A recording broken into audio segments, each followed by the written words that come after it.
Hello, everybody. It's a wow moment. Words of wisdom from Two Shoes. Psalm chapter 127 says that if the Lord does not build it, they labor in vain. Have you ever went through the motion, but yet in the midst of going through the motion, your motive was not pure? I could have a wet rock with a knife, and I could be sharpening it right now. And as I sharpen it, you would just jump to the assumption that I'm about to go clean a fish to give to a benefit in the near future, or maybe even to skin a hog to donate to Mercy House Ministries. But little do you know that my motive as I'm going through the motion may be to go down the road to Sister Sally's house, a 90-year-old lady that's got arthritis in her hands, and she's been crocheting a quilt the whole year to give to somebody for Christmas, and I could be going to her house to cut the quilt up into pieces with the knife. You don't know what my motive is behind the motion.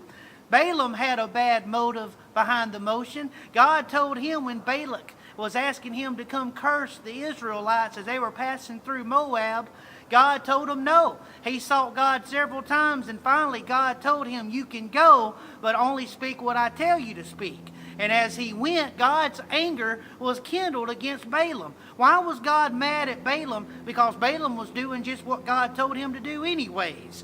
But yet, God seen the motive behind the motion. I read a letter one time where a man was saying, Dear Marty, I'm sorry that I've tried to keep my daughter from marrying you.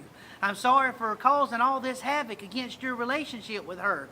I'm overlooking the fact that you have a mohawk haircut. I'm overlooking the fact that your body's covered in tattoos.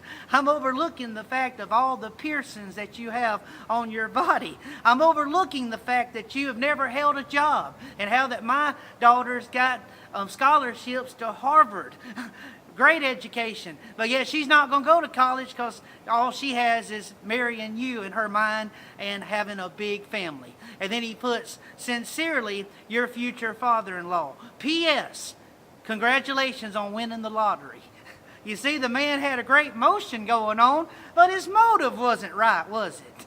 You see, we can only see the motion, but God sees the motive behind the motion.